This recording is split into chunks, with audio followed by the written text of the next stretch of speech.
దాదాపు 120 దొంగతనాలు చేస్తావు అని చెప్తుంది రికార్డ్స్ చెప్తున్నాయి. అంటే ఇక పోలీస్ ఎఫ్ఐఆర్లో 120, కానీ ఎఫ్ఐఆర్ కానీ చాలా ఉండొచ్చు. ఎక్కువ డబ్బులు దొరికిన ఇల్లు ఏది?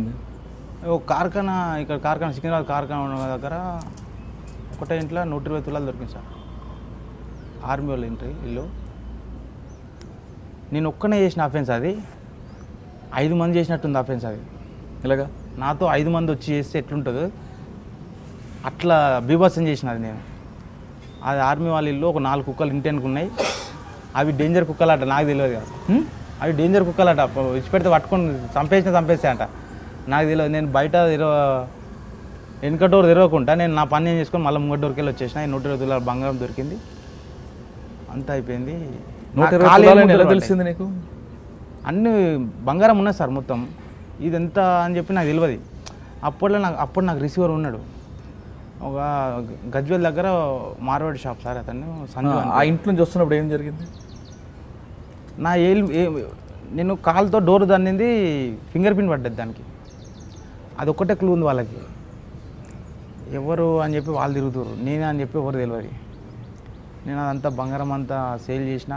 40,000కి సేల్ చేసిన. అంత 40,000 ఇచ్చారు నాకు 120 తులాల బంగారంకి. అయితే వాడు నన్ను మోసం చేసిండు సార్. నేను ఎవరికైతే తమ్మినో వాడు నన్ను మోసం చేసిండు. అయిపోయింది. ఆ పైసలు తీసుకొని ఎంజాయ్ చేసిన, అయిపోయింది. నెక్స్ట్ డే పేపర్ చూస్తే 120 తులాల బంగారం పోయిందంట. నేను స్టన్ అయిపోయాను. అరే అమ్మ 120 తులాలు ఎక్కడ తిరిగి అవద్దని చెప్తున్నాను నేను. కానీ జరుగుతుంది సార్. మామూలు 120 తులాలు పేపర్లో చూసినప్పుడు వాడు రిసీవర్కి అడిగావా? నేను ఇక వాళ్ళ దగ్గర అడగలేదు సార్. నేను ఇక చూసినా కానీ నేను అనుకున్నా అవద్దని రాసుర్రా అంతా ఎందుకున్నారా, లేనే లేదని చెప్పి నేను ఇక. కానీ ఇవాళ రేపు ఎట్లుంది సార్ అఫెన్స్ చేస్తే ఒక ఇంట్లో ఒక 4-5 తులాలు పోయింది అనుకో, 4-5 తులాలకు ట్రిపుల్ రాస్తారు. 20 తులాలు పోయింది అంటారు. 20 తులాలు ఉండనే ఉండదు ఆడ. 20 తులాలు పోయింది. క్యాష్ 10,000 పోతే 70,000-80,000 పోయినాయి. డబ్బులు ట్రిపుల్ రాపిస్తారు. ఎందుకు సార్? పోలీసు వాళ్ళు ఎట్లుంటుంది అంటే సార్, రికవర్ చేస్తారా, రికవర్ ఎంత చేస్తారో అంత చూపెట్టరు సార్. అందులో గ్యామ్లింగ్ ఉంటుంది. ఇప్పుడు సపోజ్ ఒక ఇంట్లో 10 తులాలు బంగారం జంజుని పోయింది అనుకో సార్, వానికి 3 తులాలు 4 తులాలు 3 తులాలు ఇస్తారు. ఆడేమనుకో సచ్చిపోయినకి వచ్చింది కట్టినామని వాడు అనుకుంటాడు. ఏం సార్ మొత్తమే పోయింది, ఎంతో కొంత ఇస్తారు కదా అని చెప్పి ఆల్బీ అనుకుంటారు.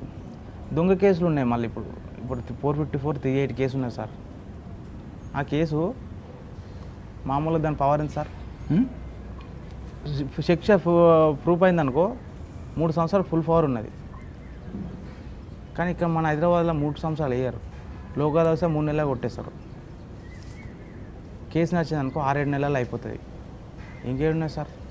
మళ్ళీ దొంగతనం కేసులు ప్రూఫ్ కావు.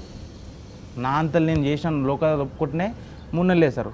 లేదు అని అంటే నేను కొట్టింది ఎవరు తెలియదు, నేను చేసింది ఎవరికి తెలియదు. ఎట్లా ప్రూఫ్ అవుతుంది సార్? సార్ ఆ విషయం పక్కన పెడితే 120 దొంగతనాల్లో ఎక్కువ శాతం దొరికింది కార్ఖానా లిమిట్స్లో. అవును. 120 దొంగతనాల్లో ఏమి దొరకని ఇల్లు కూడా ఉంటాయి కదా? ఉన్నాయి సార్. ఏమున్నాయి? ఇక ఇక్కడ అంత ఎగ్జాక్ట్గా చెప్పలేను సార్, కానీ ఉన్నాయి. పోయినా కానీ రూపాయి దొరకకుండా వచ్చిన రోజులు ఇట్లున్నాయి. మళ్ళీ ఆ రోజు కష్టం మళ్ళీ ఇంకో 2-3 చేస్తా. ఒకసారి ఉస్నాబాద్, ఇప్పుడు కరీంనగర్ డిస్ట్రిక్ట్, ఇప్పుడు సిద్దిపేట డిస్ట్రిక్ట్ ఉస్నాబాద్ ఉంది. ఉస్నాబాద్ మండలం ఉంది కదా సార్. ఆడ రెడ్డి కాలనీ అని ఒక కాలనీ ఉంటుంది. పోయిన ఒక ఇల్లు కొట్టినా ఏం లేదు, ఇంకో ఇల్లు కొట్టినా ఏం లేదు. నాకు పిచ్చిలేసింది. ఇక పోనీకి పైసలు లేవు సార్. మళ్ళీ పోనైతే పోయినా ఎట్లయినా చేసుకొని వద్దామని. రిటర్న్ వచ్చేసరికి కొడితే ఒక్క ఇల్లు కొట్టిన ₹1 దొరుకుతలేదు. ఒక ఇంట్లో 3 ఫుల్ బాటిల్ ఉన్నాయి.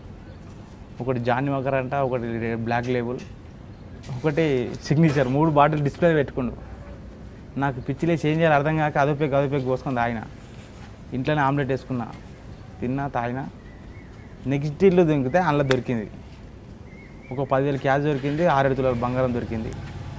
ఇక చాలు ఇక అని చెప్పి ఆడికెళ్ళి వచ్చేసిన. మరి 3 పెగ్గలు ఇంట్లో ఆమ్లెట్ వేసుకొని తాగుతున్నప్పుడు ఎవరు రాలేదా? ఎవరు వస్తారు సార్? మనం డోర్ ఎంట్రీ ఇచ్చాం అనుకో 2 డోర్లు ఉంటాయి సార్. మెయిన్ డోర్లోకి వెళ్ళిపోయి లోపల డోర్ పెట్టుకొని వెనక డోర్ తెరిచి పెట్టుకుంటాను. ఫస్ట్ ఒక కిటికీ కొంచెం తెరిచి పెడతా. ఎవరైనా గేట్స్ అప్పుడు అయితే తెలిసిపోతుంది, మనం ఇటుకెళ్ళి జంప్. అలా 3 పెగ్గలు తాగా ఆమ్లెట్ వేసుకుని తిన్నాం, కానీ ఎవరు రాలేదు. ఎవరు అంత ధైర్యం ఎందుకు నీకు వస్తుంది? అలా అంతే, అది అట్లా ఉంటుంది సార్. అప్పుడు